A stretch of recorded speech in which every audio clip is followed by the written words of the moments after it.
Ah, estou esperando, exclamou Marcos também nervoso, mas tentando dar um ar irônico à sua voz. Não é fácil para mim, filho, dizer para você quanto eu errei, quanto fui mesquinho e egoísta. É. Não deve ser mesmo. Vamos ser práticos. Diga apenas o motivo que fez com que você me rejeitasse e não me quisesse em sua vida, tentasse me matar. É só isso que quero saber, o porquê de tudo. Preste atenção no que vou lhe dizer e faça um esforço para me compreender, embora eu admita que tenha motivo suficiente para não aceitar. Fale. Quando eu era ainda bem nova ou pequena mesmo, comecei a perceber a diferença com que minha mãe me tratava em relação aos meus irmãos.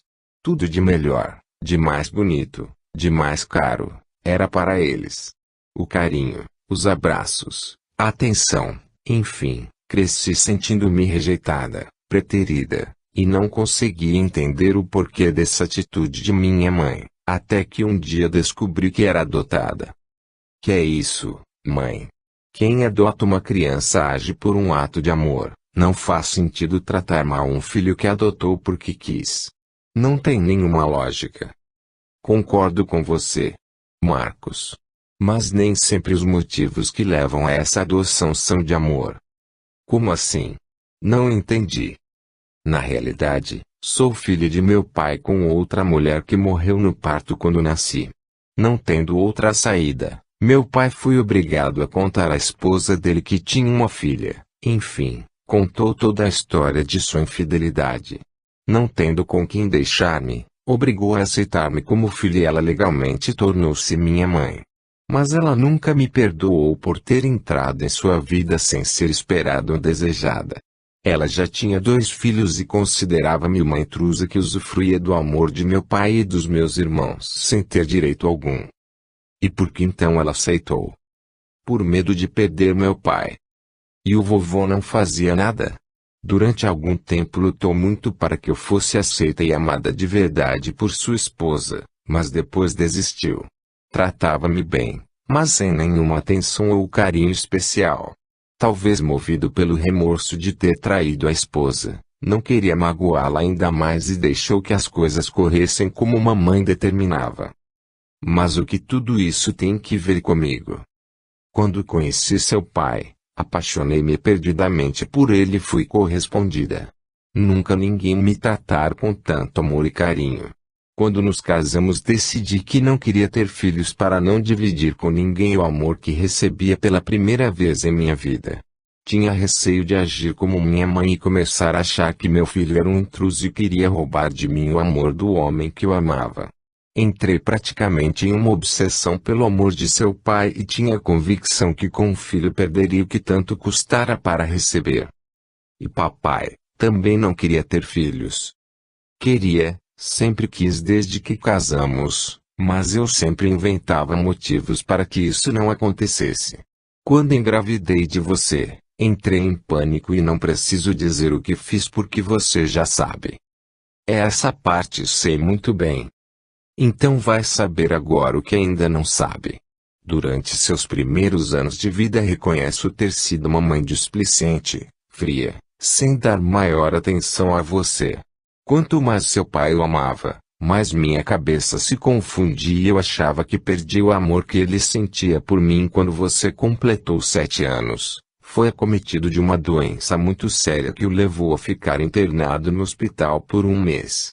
Foi aí, filho, quando corri o risco de perdê-lo que percebi quanto eu também amava você, o quanto queria que você vivesse e pedi a Deus do fundo da minha alma que não o tirasse de mim, que me perdoasse e permitisse que você ficasse comigo, mesmo que eu perdesse o amor de Pedro.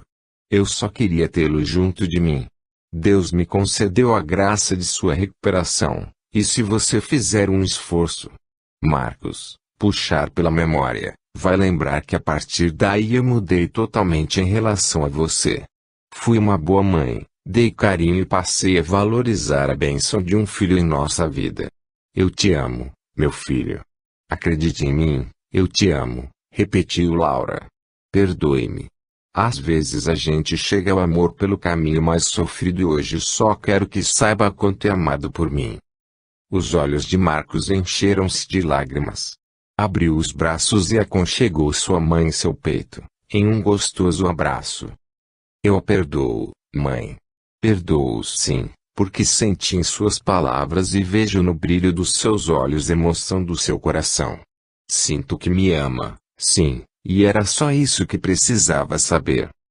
Laura, como uma criança, deixou-se levar pelo sentimento de bem-estar e paz que invadiu sua alma e, aconchegada ao filho, chorou. Após extravasar toda sua emoção, disse: Você não imagina o peso que eu carregava em meu peito. Marcos, e agora, o alívio que sinto por limpar meu coração dessa inconsequência que cometi no passado. Obrigada, filho querido, eu te amo também, mãe, respondeu Marcos não menos emocionado. Lembrando-se do pai, perguntou a Laura: E papai, sabe dessa história? Não. Ainda não, mas saberá hoje mesmo. Não quero mais nenhuma mentira entre nós. Hoje entendo que o amor tem diversas formas e uma não anula a outra, se for verdadeiro. É isso aí, mãe. Bem, tudo foi esclarecido. Fica fria. Dona Laura, vamos continuar nossa vida sem mágoas, cobranças ou julgamentos. Com o papai quem tem de resolver é você. Quanto a mim, tá limpo, tô indo nessa. Levantou-se quando ia saindo, ouviu a voz de Laura. Ei, mocinho, hoje finalizamos uma questão, mas tem outra para resolvermos, lembra? Qual? A questão do seu envolvimento com a maconha. Podemos falar disso outra hora? Podemos, mas sem demora, porque é uma questão importante. Ok, uma coisa de cada vez, mãe, respondeu Marcos saindo. Laura permaneceu no mesmo lugar. Seu pensamento divagava. Não acreditava que tudo que mais temia chegara ao fim e, o que era mais importante, de uma maneira que ela jamais imaginara que aconteceria. Marcos entendera e a perdoara, e o que era melhor, dissera que a amava. O tempo passou sem que ela percebesse. Somente deu-se conta quando ouviu a voz de Pedro chamando-a. Laura, o que faz sentada aí com esse ar tão absorto? Aconteceu alguma coisa? Nesse instante, Laura lembrou-se de que ainda teria de vencer outra batalha. Pedro. Oi, querido, não chegou mais cedo hoje? Não, sabe que horas são? Quase 19 horas, você não percebeu? Meu Deus, perdi a noção do tempo, exclamou. O que aconteceu para deixá-lo assim? Onde está o Marcos? Brigaram outra vez. Saiu, e ao contrário do que pensa não brigamos, nos encontramos. Explique-me. Pedro, por favor, sente-se aqui ao meu lado, preciso contar-lhe uma coisa. Nossa, quanto mistério, é sério, Pedro, muito sério. Gostaria que me ouvisse com atenção e depois sinta-se livre para resolver fazer o que seu coração mandar. Pedro sentou-se ao lado da esposa. Laura, bem mais tranquila, narrou-lhe tudo o que contara a Marcos, sem nada omitir.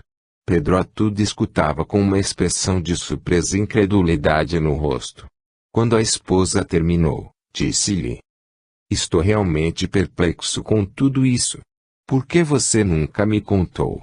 Escondeu esse sentimento por tanto tempo, se martirizando, quase cometendo o ato vil do aborto, quase impedindo de termos nosso filho do nosso lado. Por que não se abriu comigo? Poderia ter evitado toda essa história, para você e para o Marcos. Por medo de perder você, se descobrisse a coisa horrível que tinha feito. Mas, se tivesse confiado no meu amor por você, saberia que nosso filho não iria nos separar, ao contrário, iria nos unir mais, pois era o fruto, a prova do nosso amor. O amor de um pai jamais sufoca o amor de um homem por sua esposa, se ele a amar de verdade, e eu sempre amei de verdade, Laura. O amor é um sentimento elástico, quanto mais damos, mais ele cresce. Devia ter confiado mais em mim, no meu sentimento por você. Me perdoa, Pedro, por favor.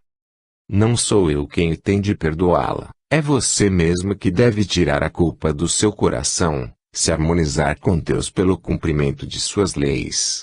Você não vai me deixar? Não, Laura, eu não vou deixá-la, porque meu coração ainda sente o mesmo amor por você, mas gostaria que aprendesse a confiar em mim, entender as diversas formas de amar.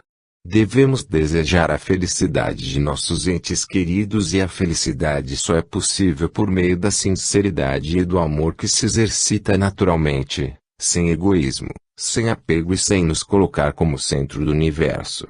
Todos temos o direito de amar e ser amados. Laura levantou-se, e sentando-se no colo do marido, beijou-lhe delicadamente o rosto e lhe disse emocionada: Obrigada, Pedro. Hoje sei quanto fui tola, inconsequente e fraca. Tão tola que nem pude perceber o homem maravilhoso que tenho ao meu lado. Já passou, Laura. O importante é que o Marcos compreendeu e a perdoou. Isto quer dizer que daqui para frente voltamos a ter paz aqui em casa. Os dois continuaram abraçados por algum tempo, até que escutaram a batida da porta e a voz de Marcos gritando: Mãe, estou com fome. A passagem de Isabela. Naquela manhã de outono, Isabela acordou sentindo-se um pouco indisposta. Assim que Dona Ana entrou no quarto, estranhou o fato de Isabela estar ainda dormindo. Abriu as cortinas e se aproximou da menina para ajudá-la a se levantar. Olhou a cadeira de rodas ao lado de sua cama e, sem ter explicação, sentiu um aperto no coração. Isabela, acorde. Está na hora de levantar-se para ir à escola. Não estou dormindo, Dona Ana, respondeu Isabela traço. Estou apenas com os olhos fechados. Não está se sentindo bem, querida? Não sei dizer direito o que sinto, mas estou sem forças, sem vontade. Parece que meu corpo pesa e não quer sair da cama. Não é um pouco de preguiça, sua mimadinha? Exclamou Dona Ana brincando e dando um beijo em seu rosto. Não, não é, Dona Ana, estou mesmo indisposta. Será que vou ficar gripada? Pode ser. Quer que eu lhe traga o café aqui no quarto? Não sinto vontade de comer. Não estou com fome. Nem um chá ou um suco de laranja de que você gosta tanto. Obrigada, Dona Ana, mas não quero nada mesmo, a não ser ficar quieta. Fechou novamente os olhos. Dona Ana começou a ficar preocupada. Nunca vira Isabela assim desanimada. Olhou mais atentamente para a menina e percebeu seu rosto pálido e a feição triste. Vou chamar Dr. Rubens, pensou. Pode ser que ela esteja mesmo doente. Por favor, Dona Ana, feche novamente as cortinas e deixe-me ficar mais um pouco na cama. Não vou à escola hoje. Dona Ana atendeu ao pedido de Isabela. Fechou as cortinas, cobriu a menina com extremo carinho e foi direto ao telefone falar com Rubens. Por favor, senhorita, aqui é a governanta da casa do Dr. Rubens. Preciso falar com ele com urgência. Um momento, senhora, ouviu-se do outro lado da linha. Dona Ana esperou com um pouco de impaciência. Alô? Dona Ana, aconteceu alguma coisa com Isabela? Não sei, mas estou preocupada com ela. Diga-me por quê. Não quer se levantar da cama. Disse que não vai à escola porque está indisposta e também não quis aceitar o desjejum. A senhora notou em Isabela alguma alteração significativa? Notei que está muito pálida, um pouco febril e um olhar muito triste. Gostaria que o senhor viesse vê-la. Fique tranquila, em 15 minutos estarei aí. Dona Ana voltou novamente ao quarto de Isabela. A menina continuava na mesma posição, de olhos fechados e a palidez acentuara um pouco mais. Colocou a mão na testa de Isabela e verificou que continuava febril.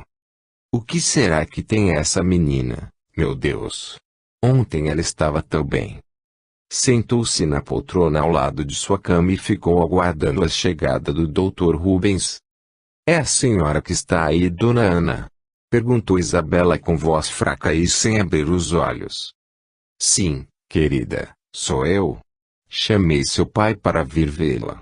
Deve estar chegando. Fique tranquila, não vou sair de perto de você. Passado um curto espaço de tempo, Rubens entrou no quarto. Com carinho aproximou-se de sua filha e depositou um beijo em sua face.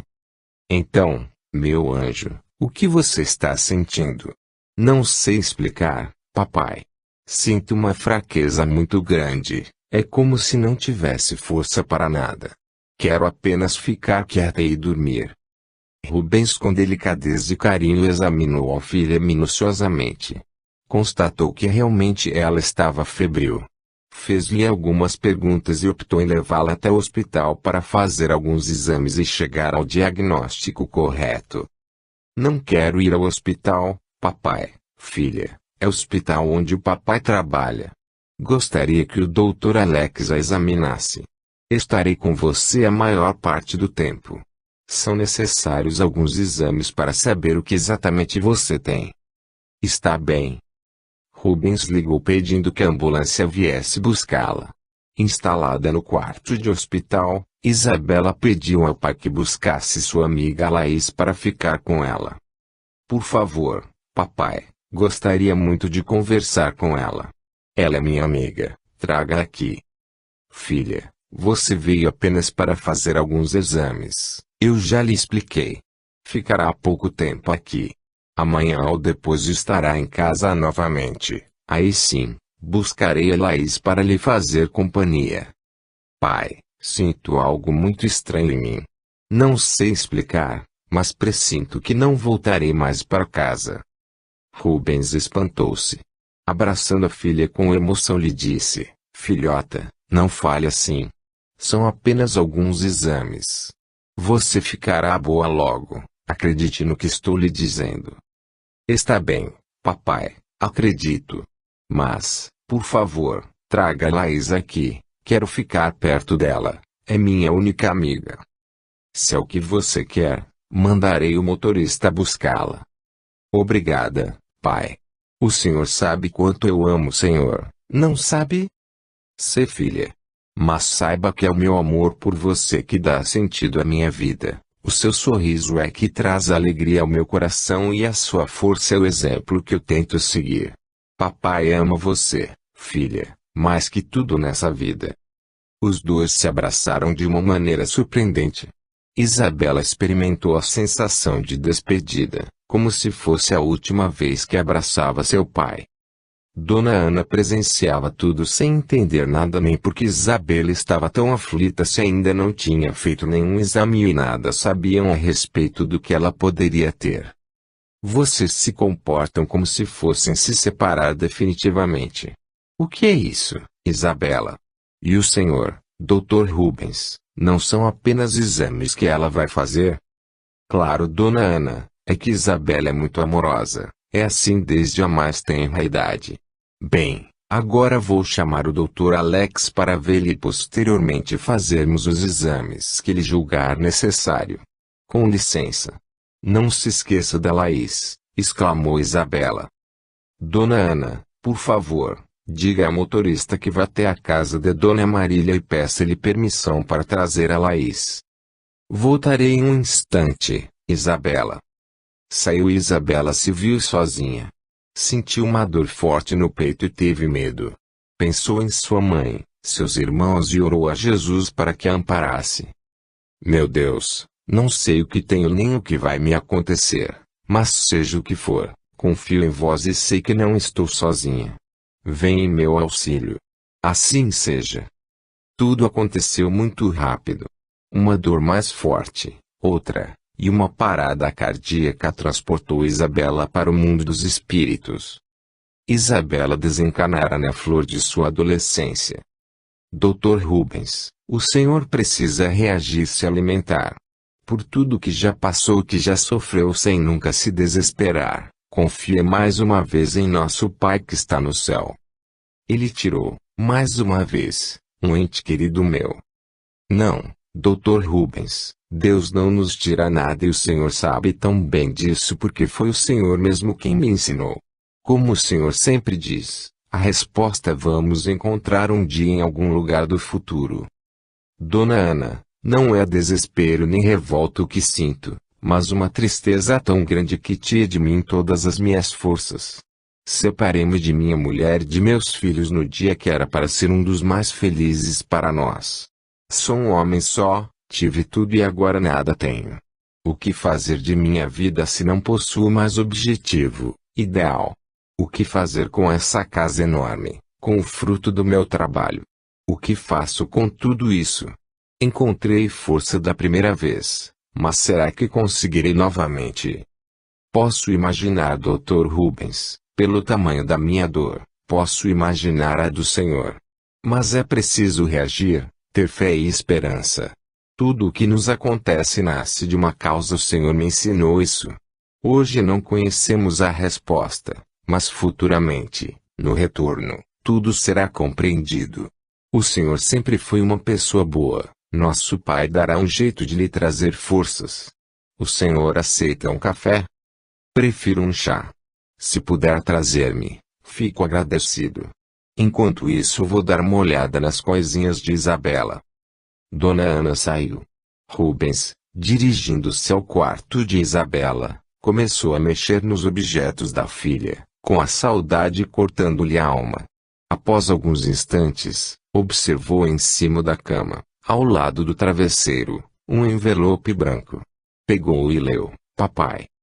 O coração de Rubens disparou e ele empalideceu. Dona Ana, ao entrar trazendo a bandeja com o chá, encontrou ainda segurando o envelope, sem coragem de abrir. O que é isso? Dona Ana, veja. Encontrei perto do travesseiro de Isabela. Que estranho, exclamou Ana. Abra, Dr. Rubens, vamos ver o que tem aí dentro. Com mãos trêmulas, Rubens abriu o envelope. Em uma folha perfumada e cheia de florzinhas miúdas desenhadas, estava escrito: Papai, nunca esqueça que eu te amo. Há 2 dias sonhei com um anjo e no sonho ele me disse que viria me buscar porque era chegada a hora do meu retorno. Que eu não tivesse medo, pois a bênção de Jesus iria me amparar. Sou ainda uma criança, não entendo dessas coisas nem sei se o que a gente sonha acontece. Pensei, então, em escrever para o Senhor caso seja verdade e isto aconteça realmente. Queria lhe pedir que não se desespere nem sofra tanto, porque como disse o anjo estarei amparada pelo amor de Jesus. Sou muito feliz porque o Senhor é o melhor Pai do mundo, eu amo e, com certeza, se eu partir, sentirei muita saudade. Mas maior que a nossa dor e a nossa saudade é o amor de Deus por nós. O Senhor me ensinou que o amor enxuga as lágrimas e, se eu não estiver mais aqui, é porque chegou a hora do grande amor que o Senhor tem nesse coração enorme enxugar suas lágrimas mais uma vez. A Laís me contou que a mãe dela trabalha como voluntária em uma entidade que cuida de gestantes carentes, ajudando na confecção dos enxovais. Nossa casa é tão grande, transforme em um abrigo maternal. O Senhor melhor do que eu sabe como fazer isso. Faria bem a mim, ao Senhor e às mãezinhas que não têm um teto para se abrigar e ter seus filhos com segurança. O desespero não soluciona problema algum, a dor não vai impedir o sol de brilhar, a tristeza não evitará que a luz da verdade e do amor fraternal deixe de iluminar os caminhos daqueles que acreditam no Pai. Enfim, papai, troque suas lágrimas pelo suor vertido em benefício da felicidade do próximo para que encontre a sua paz e a sua harmonia. Tudo o que existe vem de Deus, nós viemos de Deus e é para Ele que retornamos. O Pai nos une e nos separa por um curto espaço de tempo, comparado à eternidade. O Senhor deve estar estranhando uma menina escrever tudo isso, mas é o anjo que está me dizendo e eu acredito muito nele. Ele é lindo, papai. Sabe, papai, acho que é verdade o que ele me disse. É possível que eu vá mesmo me encontrar com ele, mas onde eu estiver o meu amor estará com o Senhor. Diga a Dona Ana que gosto muito dela e agradeço todos os seus cuidados comigo. Não se esqueça de dizer para Laís que ela foi a única amiga de verdade que eu tive. Se nesse momento suas lágrimas estiverem embaçando seus olhos, demonstrando toda a sua dor, lembre-se do que o Dr. Rubens ensina para todos aqueles que sofrem. O amor enxuga as lágrimas. É chegada a hora de mais uma vez o Senhor enxugar as suas por meio do amor. Eu te amo. Isabela. Veja, Dr. Rubens, o auxílio divino veio pela própria Isabela. Ela mesma lhe deu a resposta do que fazer com sua casa tão grande, com seus objetivos e com sua vida, e isso o Senhor vem fazendo há anos. Deus colocou ao meu lado um anjo para me ajudar a caminhar. Agora, Ele quer que eu caminhe sozinho. Que meus pés tenham força para prosseguir. Os soluços de Rubens e Ana ecoavam no quarto, sobrepondo a qualquer som que pudesse existir. Naquele momento não estavam ali governante e patrão, mas, sim, dois seres que sofriam a penosa dor da separação. As pessoas que amamos vão embora e nós não podemos impedir. O que podemos e devemos compreender é que a vida jamais se extingue, sofre mudanças, transformação, mas sempre existirá de alguma maneira em algum lugar. Quando o sol se põe, e a noite desce, na verdade ele não acabou, apenas está iluminando outra parte do mundo. Os seres que amamos quando nos deixam não significa que deixaram de existir. A nossa vestígio canal acaba, sim. Mas o nosso espírito nasce do outro lado da vida para prosseguir a sua evolução. O amor, quando verdadeiro, une as pessoas, não importa onde estejam nem o tamanho da distância. Francisco de Assis disse: a nossa vida é como o sol, nasce e se põe, obedecendo a um determinado espaço de tempo para tornar a nascer. Nada morre e eis aí a nossa alegria. Vós que compreendeis a vida espiritual, escutai as pulsações de vosso coração chamando esses entes bem-amados, e se pedirdes a Deus para os abençoar, sentireis em vós essas poderosas consolações que secam as lágrimas, essas aspirações maravilhosas que vos mostrarão o futuro prometido pelo soberano Senhor. Evangelho segundo o Espiritismo, capítulo 5, item 2. As drogas. Marília entrou nervosa no quarto de André. Pela primeira vez faria algo que contrariava seus princípios de respeito em relação aos pertences dos outros. Sem conter seu nervosismo, começou a mexer nas coisas dele, procurando o que, na realidade, tinha medo de encontrar. Não é possível que ele não consiga entender o perigo ao que está se expondo, pensava, enquanto mexia desordenadamente em tudo que encontrava. Tantas vezes conversamos. Mostrei a ele o mal que a maconha pode trazer ao corpo e à alma. Quando me acalmo, pensando que ele finalmente entendeu, cai essa bomba sobre minha cabeça. O quarto parecia ter sido atingido por um vendaval, tamanha confusão feita por Marília. O que está fazendo no meu quarto? Perguntou André encostado na porta. Marília virou-se rapidamente. Por alguns instantes teve medo da reação do filho. Ia responder quando novamente André gritou: quem te deu o direito de entrar no meu quarto e mexer nas minhas coisas?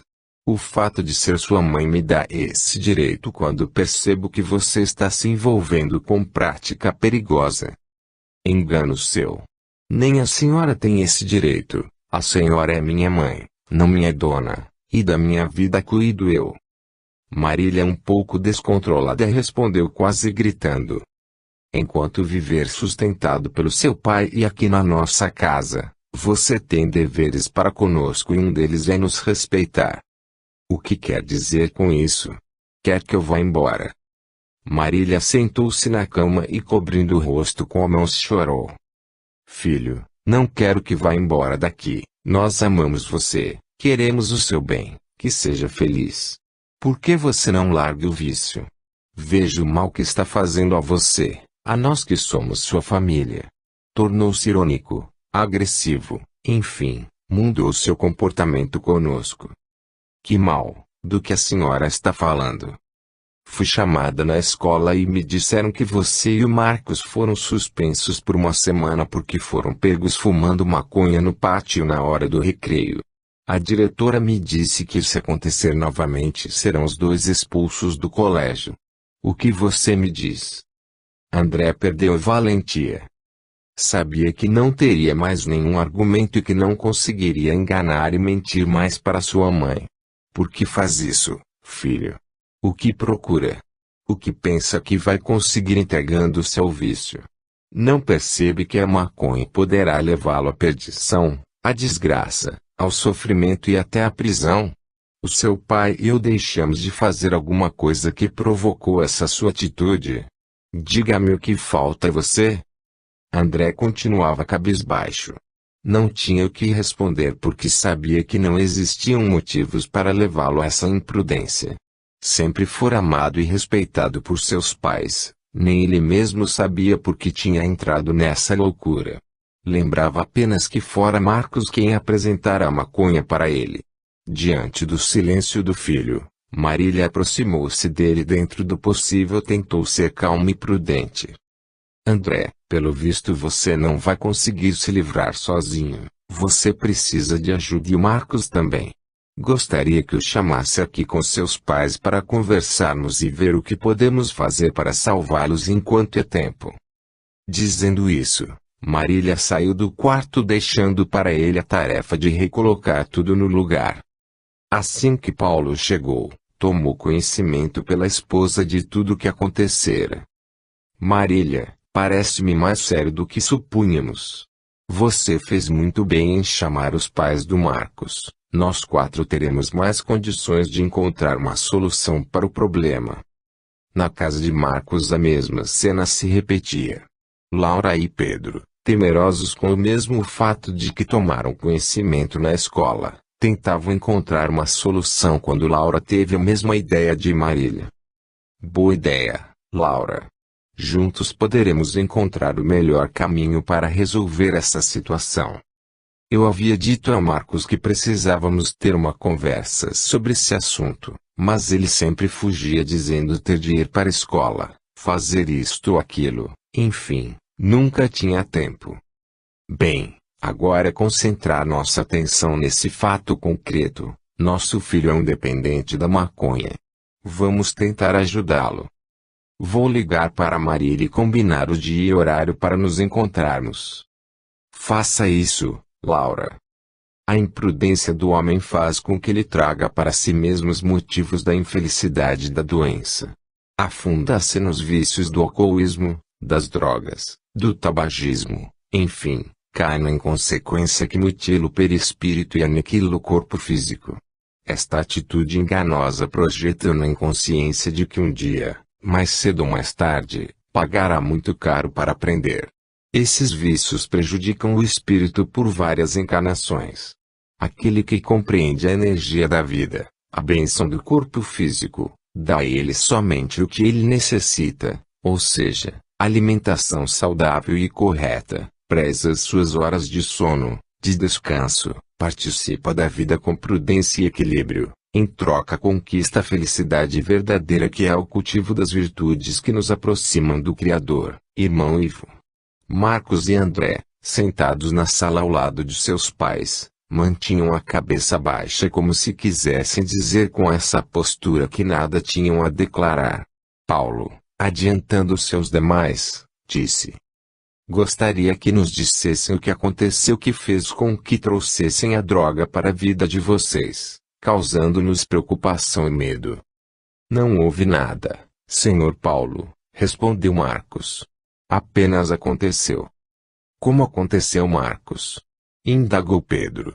Foi por causa do problema que enfrentava com sua mãe. Não sei, pai, pode ser, eu não sei. E você, André, que motivos teria para desprezar os ensinamentos que nós demos a você e enveredar por um caminho perigoso?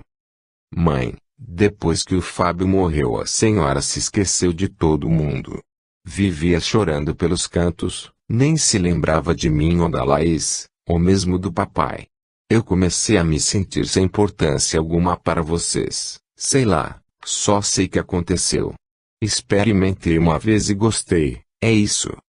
Não culpe sua mãe ou a mim, André.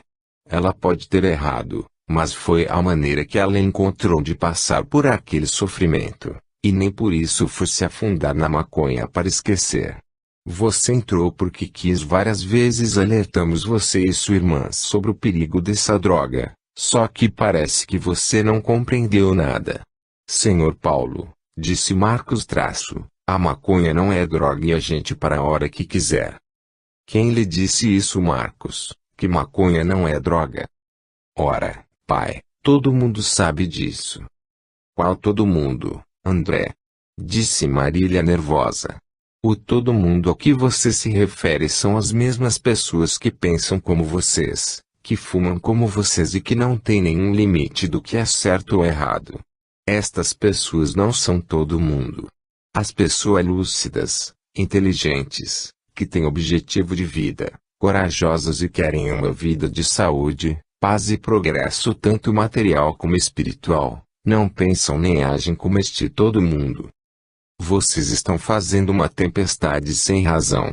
Todo jovem hoje fuma ou já fumou maconha, exclamou André. E você acha certo isso, filho? Os inteligentes, os espertos, com certeza já largaram porque perceberam o mal a que estavam se expondo. Os que continuam é porque já estão atolados no regime pernicioso do vício e não conseguem vislumbrar quanto podem ser felizes vivendo dentro da normalidade e do bom senso. Pedro, percebendo que os dois jovens necessitavam realmente de uma ajuda especializada, de alguém mais capacitado para orientá-los, disse a Paulo: Paulo, sei que você tem amizade com o Dr. Rubens. Eu não o conheço pessoalmente, mas já ouvi falar muito bem desse médico, da sua capacidade e da boa vontade em auxiliar as pessoas. Não poderíamos encaminhar os dois para uma consulta com ele? Marília, adiantando-se ao marido, respondeu de pronto. Há um tempo eu tinha planejado e combinado com André que o levaria para uma entrevista com ele. Convidei até o Marcos para nos acompanhar. E por que razão não foram ou não quiseram? Na realidade não foi isso. O fato é que o Dr. Rubens sofreu a perda de sua única filha, de uma maneira estranha e completamente imprevista. A menina amanheceu indisposta e em menos de 24 horas, sem que nada ainda tivesse sido feito, ela desencarnou. Meu Deus! Exclamou Laura. Foi realmente muito triste, continuou Marília. Tínhamos um carinho enorme pela menina. Era a melhor amiga da Laís, que até hoje sofre pela separação da amiga. Enfim, devido a esse lamentável acontecimento, achei melhor adiar e respeitar o momento de dor de um pai. Sei quanto é difícil e dolorosa a separação de um filho e sei também quanto esse bondoso médico já sofreu. Nesse ponto você tem razão, Marília. Vamos aguardar um pouco mais. Está ainda muito recente, disse Paulo. O que fazemos, então? Perguntou Laura, medrosa e insegura. Paulo, com voz firme, dirigiu-se aos dois jovens. O que vamos fazer é ficar cada vez mais atentos com vocês, prestar atenção em tudo que fazem e aonde vão, e não vamos desistir de orientá-los quanto ao risco que estão correndo. Enfim, esperamos que tenham um pouco mais de juízo. Saibam que serão cobrados quanto aos seus deveres para conosco e com a escola. Assim que meu amigo Rubens retornar ao seu trabalho rotineiro, marcarei uma entrevista com ele. Certo estou de que ele não se negará a auxiliar-nos. A maconha, ao contrário do que muitos dizem, faz muito mal e tem um poder viciante muito forte, sim, e a dependência psíquica varia de pessoa para pessoa. Suas substâncias cancerígenas são 60% mais fortes que as encontradas no cigarro, sem dizer de todas as outras alterações que produz no corpo e na mente daquele que dela faz uso. A sensação de prazer e de bem-estar é ilusória. Camufla o que o dependente realmente é dando-lhe uma falsa impressão de que é o que desejaria ser. É uma viagem com muitos perigos pelo caminho e deixa marcas, na maioria das vezes, graves, como, por exemplo, alterações eletroencefalográficas, com lentidão das ondas cerebrais, aumenta a frequência cardíaca podendo dobrar a pulsação, pode produzir ilusões e alucinações, altera noções de tempo e espaço, perdendo a noção de distância, enfim, são apenas alguns efeitos que a maconha pode exercer sobre a pessoa que dela faz uso. Se o uso for prolongado, acontece não raro diminuição de testosterona e de espermatozoides no homem, E na mulher pode chegar a inibição da ovulação por meio das alterações hormonais. Poderíamos enumerar várias alterações provocadas pelo THC, tetrahidrocannabinol, substância química fabricada pela própria maconha, no corpo físico e, principalmente, no corpo perispiritual do usuário, mas não é essa a finalidade deste livro. Aqui apenas uma breve consideração a respeito, na tentativa de alertar aqueles que pensam que maconha não faz mal e que conseguem parar no momento que quiserem. É importante que saibam que terão sérias dificuldades quando decidirem parar de fumar a maconha. Nem todos conseguem. Os pais devem estar atentos às atitudes dos filhos, prestar mais atenção no comportamento, em suas feições, em seus olhos, enfim, nas mudanças que poderão ocorrer na conduta deles, em casa, na escola ou na rua. Somente assim terão condições de perceber se algum traficante está adotando seus filhos. Pedro e Laura despediram-se dos amigos e retornaram à sua casa levando amargura no coração. Marcos os acompanhava sem emitir uma única palavra. Na casa de André, a mesma sensação de desconforto e amargura incomodava o coração de Paulo e Marília. André subiu para seu quarto, enquanto sua mãe fora ter com Laís, que muito sofria com a saudade de Isabela. Paulo, aproveitando o momento de silêncio e tranquilidade aparente, entrou em seu escritório e orou a Pai suplicando ajuda para conseguir vencer mais essa batalha em sua vida. Orientação espiritual. Tanto na residência de Marília quanto na de Laura, o clima era tenso e de muita ansiedade. Esperavam com expectativa o dia em que seus filhos pudessem se encontrar com Rubens, pois acreditavam que ainda poderiam salvá-los de prática tão nociva. Por insistência de Inês, começaram a frequentar com regularidade uma casa espírita, com esperança de encontrar alívio para seus corações e coragem para enfrentar o que ainda poderia vir. Laura e Marília tornaram-se grandes amigas. Uma tentava apoiar a outra. Perceberam que ficavam mais fortes e corajosas sempre que iam assistir às palestras ministradas na casa espírita. Marília, às vezes quando estamos na reunião sinto muita vontade de perguntar ao mentor espiritual o porquê de tudo que estamos passando com nossos filhos. E por que não, pergunta Laura? Você acha que devo? Claro, por que não? Pode ser que ele nos esclareça e possamos compreender melhor essa situação. É verdade, existem coisas que não conseguimos entender e temos muita dificuldade em aceitar. Laura, tudo o que atinge diretamente nosso coração temos dificuldade em aceitar. Uma coisa que não entendo, Marília, é a atitude do Dr. Rubens. Pelo que me contaram, de tudo que vocês falam dele, sempre foi uma pessoa de fé. Sempre ajudando o próximo. Superou com tanta coragem a perda da esposa e dos filhos, de um modo violento, e agora caiu no desânimo. Por quê? Já se passaram 4 meses da morte da filha, e parece que ele não conseguiu retomar suas atividades como fazia antes. Às vezes me pergunto a mesma coisa, Laura. Ele me ajudou tanto quando perdi o Fábio e agora ele não quer ver ninguém. Pode ser que ele se sinta culpado. O que é isso, Laura? Culpado de quê? Sei lá. Talvez por não ter podido fazer nada para salvar a filha. Não sei, Marília, mas alguma coisa deve estar acontecendo. Isso é verdade. Ele sempre foi muito forte, corajoso. Enfrentou tudo com dignidade e amor no coração. O que será que acontece com as pessoas, mesmo as fortes, para caírem assim? É uma boa pergunta, exclamou Laura. No mundo espiritual, Jacob, o que leva uma pessoa a mudar de atitude após passar por determinado sofrimento? Horácio, quando não temos firmeza para impedir que a dor modifique nossos conceitos, nossas atitudes produtivas, é sinal evidente de pouca fé. Aquele que conhece, respeita e segue as leis divinas de verdade e se fortalece na dor porque se entrega ao amor de Deus e no amor de Deus encontra o bálsamo para todo o sofrimento. Mas no caso do nosso irmão Rubens, Conhecemos sua trajetória na Terra, pois o acompanhamos há muito tempo. Sabemos de sua capacidade de compreender e amar o próximo, levando-o a conhecer o amor de Deus e merecer esse amor por meio da caridade e da fraternidade vivida. Sofreu dor maior que a atual e, no entanto, é agora que se fragiliza ao ponto de não encontrar ânimo para reagir. Horácio, não podemos querer avaliar qual dor é a maior quando não vivemos a situação, só quem sabe é aquele que sente. A alma humana é uma caixinha de surpresas, nem sempre sabemos o que está guardado dentro dela.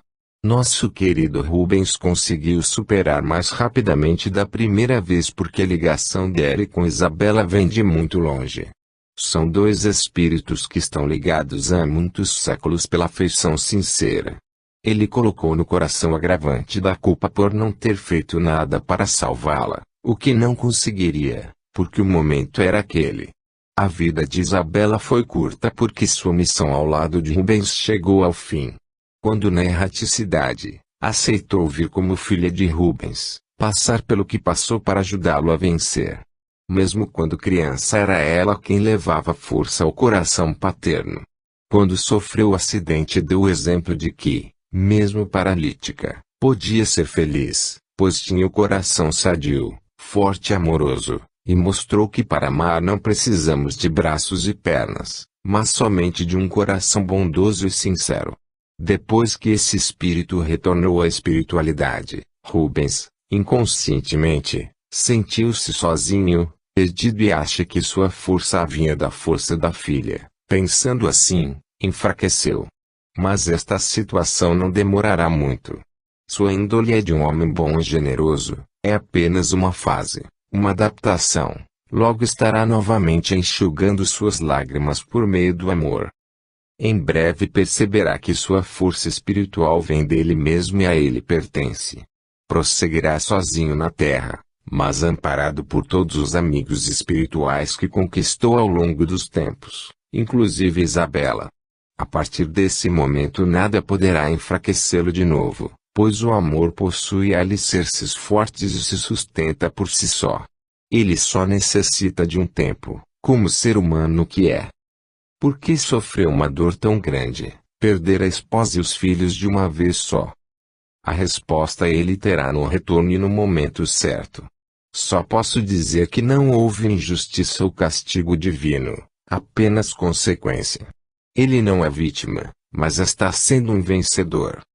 Tantos encarnados desejam melhorar o mundo, mas entregam essas mudanças só nas mãos dos governantes, não é verdade, irmão Jacob? Sim, Horácio, é verdade. Eles esquecem que fazem parte de um todo e que devem ser a transformação que desejam no mundo. É certo alguns espíritas solicitarem dos espíritos que resolvam seus problemas. Não. Podem pedir orientação e coragem para prosseguir, mas nunca esquecer que a caminhada é a sua. A tarefa que lhe foi confiada é de sua inteira responsabilidade, cabe a você cumpri-la.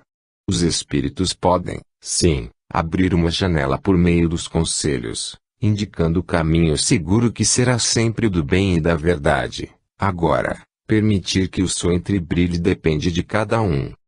Existem muitos enganos. Sim, existem. Mas isso acontece na maioria dos casos porque o homem está mais interessado em adquirir bens materiais, desprezando os bens morais e espirituais. Cabe ao dirigente espiritual incentivar a leitura edificante, para que os frequentadores de uma casa espírita possam conhecer a verdade da vida futura, a que sobrepõe a vida terrena. Nas obras de Kardec encontramos essa verdade que clareia e conforta os corações. Dia virá em que os homens entenderão o porquê real do soprar dos ventos, que nossas tristezas são como as vindas e idas das marés, vão e dão espaço para as alegrias, se permitirem. A noite escura se transforma em dia ensolarado trazendo esperança e redescobrimento da vida. Enfim, entenderão de verdade que a vida é algo maior do que alguns anos passados na Terra e será nesse dia que começará a transformação do homem por meio do amor. Laura, estive pensando que poderíamos fazer uma visita ao Dr. Rubens, levar-lhe um abraço, Uma palavra de esperança. O que você acha? Acho ótima ideia, Marília. Tantas vezes ele me fez enxergar que a nossa alegria está em saber que ninguém morre. Sofremos apenas uma transformação livrando-nos do envoltório carnal e nascendo no reino de Deus com nosso corpo fluídico. Pode ser que nesse momento ele necessite de alguém que o faça lembrar-se disso. Iremos quando quiser. Vou telefonar para Dona Ana e marcar o melhor dia e horário. No dia combinado, lá estavam Marília e Laura em frente ao Dr. Rubens.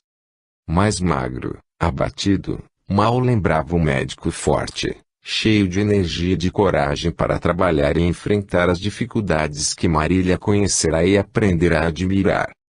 Feita a apresentação de Laura, sentaram-se próximos ao médico e foi Marília a primeira a falar. Dr. Rubens, não nos leve a mal, mas preocupamo-nos com o senhor e quisemos vir até aqui para dizer-lhe da nossa amizade, do quanto respeitamos e que somos solidárias à sua dor. Eu agradeço muito, Dona Marília, a preocupação que tem comigo, mas não há necessidade, eu estou bem, respondeu sem muita convicção. Dona Ana, que permanecera no recinto, interveio. Dona Marília, ele não está bem. Não se alimenta direito, dorme mal e quase não tem ido ao hospital, enfim, perdeu completamente o gosto pela vida. Não sei mais o que fazer, foi muito bom a senhora ter vindo.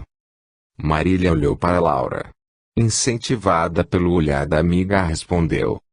Dr. Rubens, o senhor conseguiu me fazer ver e querer a vida novamente por ocasião da partida do Fábio.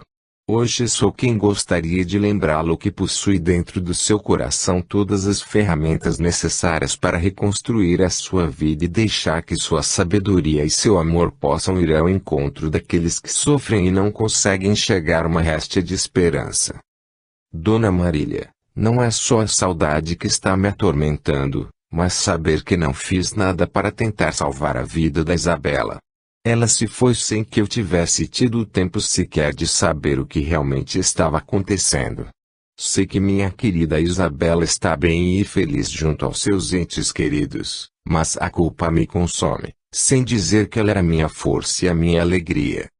Laura continuava calada por não se achar no direito de dizer qualquer coisa. Acabara de conhecer Rubens e não se sentia à vontade de dizer nada. Mas Marília, como se estivesse sendo inspirada por alguém, continuou mais segura ainda. Pelo que sei, Dr. Rubens, o senhor não teve culpa de nada. A rapidez como aconteceu mostra que tudo seguiu os desígnios de Deus. A tarefa dela na terra junto ao Senhor terminava ali. Foi o Senhor mesmo quem me ensinou isso. Quanto à sua força vir totalmente dela, também é questionável. Vocês tinham afinidades, afeição sincera. A força dela apenas encontrava parceria na sua força própria, nesta força que eu sei que possui e jamais perderá porque nasce do seu grande coração cristão. Foi essa força que me fez amar a vida novamente. O Senhor só não descobriu ainda que pode lutar e vencer sozinho, sem a presença física de Isabela. Talvez o Senhor não tenha se dado conta ainda do bem que faz para todas as pessoas que se aproximam do Senhor. Rubens olhava Marília com surpresa. Jamais esperara ouvir dela essas palavras, sensatas e lógicas. A firmeza com que expunha seu pensamento em nada lembrava a Marília que conhecera tempos atrás. A senhora poderia me dizer o que fez com a saudade do seu filho, e o que faço com a minha? Posso, Dr. Rubens, posso sim. E o que vou dizer não fui eu que descobri sozinha, foi o senhor quem me ensinou, vou apenas lembrar-lhe. Sabe o que fiz? Guardei bem o rosto do Fábio dentro do meu coração e, cada vez que a saudade apertava, eu o tirava do coração e trazia seu rosto aos meus olhos e o admirava com o mais puro amor que meu coração pudesse sentir. E como o Senhor falou várias vezes, agradeci a Deus por ter me dado memória para poder lembrar-se do meu filho. Percebi, então, que me sentia em paz cada vez que eu me lembrava dele porque aprendi e acreditei que para o amor não existe distância. A distância existe para os olhos, não para o coração. Rubens estava estupefato. Custava crer em tudo o que ouvia. Marília continuou. E as suas lágrimas, Dr. Rubens, vai enxugá-las por meio do amor que me ensinou, ou vai continuar permitindo que elas consumam sua alma, impedindo-o de viver e ser útil aos seus semelhantes? Dona Ana e Laura olhavam Marília com admiração. Dona Ana saiu e instantes depois voltou e entregou a carta de Isabela para Marília. Voltando-se para Rubens, disse-lhe: ela precisa saber. Leia, Dona Marília. Assim que Marília terminou a leitura, virou-se para Rubens e com alegria na alma falou: querido amigo, a própria Isabela lhe deu a solução. Por que não cumpre seu pedido? Transforma esta casa que tantas alegrias lhe deu no lar de Isabela, um abrigo para gestantes carentes. Permita que essas mulheres, que pouco ou nada possuem, possam ter um pouco de alegria, cuidado e orientação para melhorar sua condição de vida. Aprender as noções básicas da higiene do corpo e da alma, cuidar da dignidade e da integridade de seu corpo físico. A senhora acha isso mesmo, Dona Marília? Claro. Já não fazemos esse trabalho confeccionando enxovais? O senhor não atende às gestantes necessitadas? Por que não fundar o lar de Isabela, como ela mesma pediu? Conte comigo como voluntária. Se o senhor permitir, conte comigo também, disse Laura. Adoraria trabalhar com o senhor no auxílio às mãezinhas carentes. Quanto a mim, não preciso nem dizer, não é, Dr. Rubens? Minha boa Ana, eu sei de sua afeição por Isabela e do seu cuidado comigo. E a senhora é muito bem-vinda. Dona Laura. Agradeço a vocês o carinho. O senhor talvez não tenha percebido, mas a Isabela deixou claro que sabia que a sua hora do retorno havia chegado. O senhor não poderia fazer nada, não conseguiria mudar a vontade de Deus. Rubens parecia outra pessoa. O brilho dos seus olhos voltava timidamente na forma da esperança que enchera seu coração. Marília não se dava conta do peso que tirara dos ombros do médico. Após alguns minutos de silêncio, ele disse: Dona Marília, se um dia eu lhe fiz algum bem, hoje a senhora me fez um maior ainda. Trouxe a esperança de volta ao meu coração e não sei como poderei pagá-la por isso. Pagar-me? Eu não fiz nada. Apenas repeti o que ouvi do Senhor tempos atrás e que me devolveu a vida. Sempre haverá um dia em que precisaremos que alguém nos recorde o que sempre acreditamos. Dona Ana, feliz, disse entusiasmada. Vou buscar um refresco bem geladinho, hoje está muito quente. Faça isso, Dona Ana, e obrigado. Dona Marília, vou começar a pensar nesse projeto. Assim que tiver algo de concreto nos encontraremos para discutir o assunto. Quando vier traga meu amigo Paulo, e a senhora também, Dona Laura, terei muito prazer em conhecer seu marido. Obrigada, ele virá, com certeza. Viremos todos, completou Marília. Jacob, Marília não percebeu que estava sendo inspirada por você. Não, Horácio, não percebeu. Mas isso só foi possível porque encontrei em seu coração a vontade real e sincera de ajudar o amigo. Não lhe disse que logo ele iria perceber a inutilidade do desânimo e das lamentações? Era só uma questão de tempo, e pouco tempo por sinal. Mas o sofrimento continua, não? Sim. Mas trabalhando em favor do próximo conseguirá descansar seu coração dessa dor que dilacera a alma. Porque não terá tempo para lamentar, mas terá todo o tempo para amar. Medo e decepção. André entrou ofegante em sua casa. Subiu correndo para seu quarto e trancou a porta. Jogou-se de qualquer jeito na cama e cobriu o rosto com as mãos. Seu nervosismo era tanto que provocava tremor em suas mãos. Estou perdido, exclamava para si mesmo. O que fui fazer, meu Deus? Perdi realmente o juízo. Marcos e eu extrapolamos dessa vez e não temos saída. Daqui a pouco, tenho certeza, a polícia estará batendo na porta e vou causar mais decepção aos meus pais. Marília, que furacão é esse que passou por aqui? Brincou Inês dirigindo-se à filha. Foi o André, mãe. Estava nervoso, tão agitado que nem prestou atenção em mim. Deve ser mais uma crise natural dos adolescentes.